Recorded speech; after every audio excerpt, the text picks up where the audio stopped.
Si fëmijë 12 vjeçare u akuzua se kishte vrarë burrin e saj 55 vjeç dhe ajo u dënua me varje. Një ngjarje që ka ndodhur në Iran para pak kohësh dhe tani i është dhënë dënimi. Dhe unë dua që ta diskutoj me ju sepse brenda kësaj ngjarjeje ka disa gjëra tepër të rëndësishme që duhet t'i diskutojmë së bashku, nëse dëshironi. Dhe si gjithmonë kush është rastisht nëse nuk e ka bërë, bëjini like faqes dhe videos që të shihemi sërish. Goli, një vajzë e vogël, ishte ende 12 vjeçe, ju lut tatit, sepse jati kishte vendosur që ta martonte që 12 vjeçe fëmijë, sepse në Iran, në disa zona, por thuajnë përgjithësi, por në disa zona, as nuk i përfillin fare gjinin femërore, për më tepër kur janë bija, vajza, ku në të vërtet ato bijat e tyre bëhen nëna, dhe është ajo nën që e ka bërë, atë baba.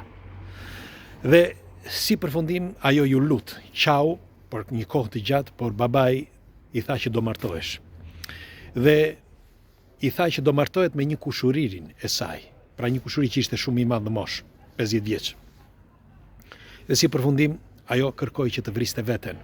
Dhe motra e saj e ndali, motra ishte martuar në një fshat për bri, dhe e ndali tha mos, i tha, sepse dhe unë tha bëra të njëjtën gjë, dhe unë u martova.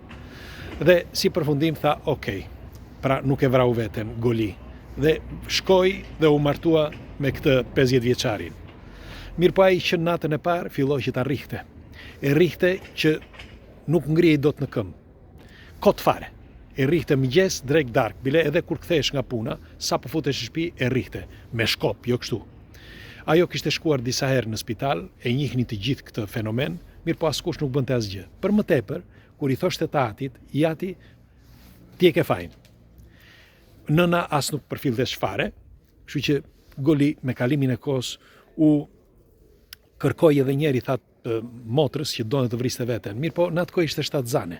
Pra 13 vjeçe ajo ishte shtatzane. Dhe kështu që do të marronte tha atë shtatzanin dhe pastaj do shikonte se çfarë do bënte. Mirë po, kur i lindi djali, për atë ishte gjithçka.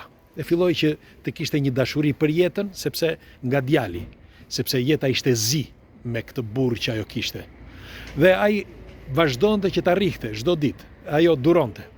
Mirë po, një ditë kur u kthye nga puna ky, piu një dy tek raki, edhe i futet fëmijës dhe rre fëmijën e bën gjak fëmijën, kaq shumë e rrau.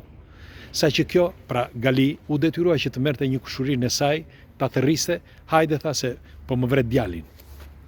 Dhe kur ky erdhi, kërkoi që ta mbante. Kërkuan të dy, me fjalë njëri ande njëri këtej, si përfundim, ai u rrëzua, të paktën ky është versioni që thot vajza. Ai u rrëzua, pra i shoqi saj dhe vrau kokën nga mbrapa në një gur. Dhe vdiq. Mirë po, akuzat ishin të forta për vajzën, që ishte kjo shkaktarja dhe kështu që doni që t'jepnin dënimin, ndërkohë e arrestuan, e futu në burg. Dhe ajo ndejti për një kohë të gjatë. Aty në burg vendosën që ishte ajo fajtoria, pra jo kushuriri i saj. Dhe nga momenti që ishte ajo fajtoria, e dënuan me varje, pra i dhanë sentencën me varje.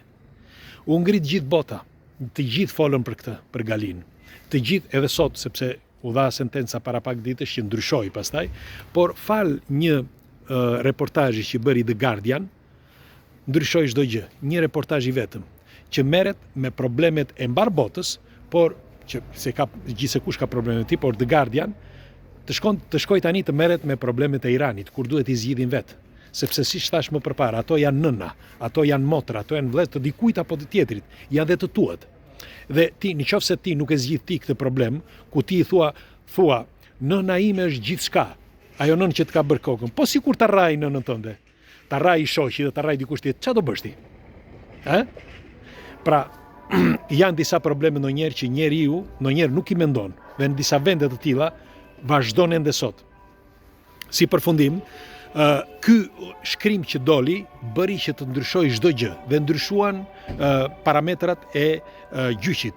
Si përfundim, ata thanë që ti nëse do biesh dakord, i tha gjyqi, i tha avokatit të kësaj vajze të Galis, ti mund të biesh dakord me familjen e saj, sepse ke marrë që ti falësh gjakun, të falin ata gjakun, ti duhet pagosh. Shkuan që ti kërkonin, çfarë kërkuan ata? I kërkuan 100 miliard, një gjë e tillë që janë rreth $90.000.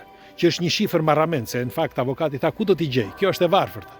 Vajza, ku do t'i gjej? Shtëpia e saj, tha familja e saj Jati, nuk donte t'ja dinte, Jati vajzës. Pra i thoshte ti e ke fajin dhe kaq dhe nuk i fliste më të bijës. Si përfundim u doli një grup njerëzish ku këta filluan që të më falni, po nuk po e mbyll. Filluan që të kërkonin donation dhe një grup nga Australia mundi që të mbyllte $70,000, pra $70,000 për të paguar gjitha shpenzimet dhe familja e ish burrit të saj 55 vjeç ra dakord të merrte parat edhe të thoshte çdo gjë është në rregull. Pra dhe si përfundim nuk e varën. Pra kjo është sentenca e fundit tani që nuk e varën këtë vajzë, por ka një problem që tani ja kanë hedhur fajin atij tjetrit, pra kushuri sepse ka ai fajin, njëri duhet të vdes, i keni parasysh. Dhe ai rrezikon varjen tani. Dhe pyetja ime është si është e mundur që sot viti 2025 të ndodhin ende këto probleme që unë them që janë probleme të rënda. Probleme të rënda sepse në radhë të parë njëherë, që është kryesorja, që nuk jemi në mesjet, nuk jemi në epokën e gurit, jemi në epokën e sotme, sepse, pse po e them këtë? Sepse ne duhet të mendojmë me një mendim racional, jo mendim të tjerëve, por racional. Racional kush është? Unë kam motër, unë kam fëmijën tim, kam vajzë, kam dhe djalë, i dua të gjithë njësoj. Unë kam nënën, e dua dhe nënën, e dua njësoj. Pra unë secilin dua njësoj. Nuk mundet që të diferencoj, sepse në qoftë se unë do dua nënën më shumë do të thotë që unë atë bi që e kam bërë, atëherë unë nuk do dua nënën time, sepse ajo më bëri mua dhe unë bëra bijën time. Është automatike. Dhe si është e mundur që se përsëris edhe një herë që këta nuk e mendojnë këtë gjë, dhe ky është problemi kryesor. Problemi tjetër që unë mendoj që unë ka disa ligje ndonjëherë sepse kemi thënë që njeriu ka jetuar me ligje të gabuara dhe vazhdon të jetojë me ligje të gabuara. Edhe bota e zhvilluar. Dhe unë doja që t'ju thosha, në qoftë se njeriu nuk evoluon që të bëj ligje të reja dhe mbahet me ligjet e vjetra, atëherë bota nuk do të zhvillohet. Njëkohësisht ajo botë aty nuk është zhvilluar pikërisht për këtë, sepse njeriu mbetet në epokën e atëhershme, pra kur është ndërtuar civilizimi ose kur është ndërtuar ai ligj. Pra zhvillimi i njeriut, siç e kam thënë për herë, bëhet në 3 faza.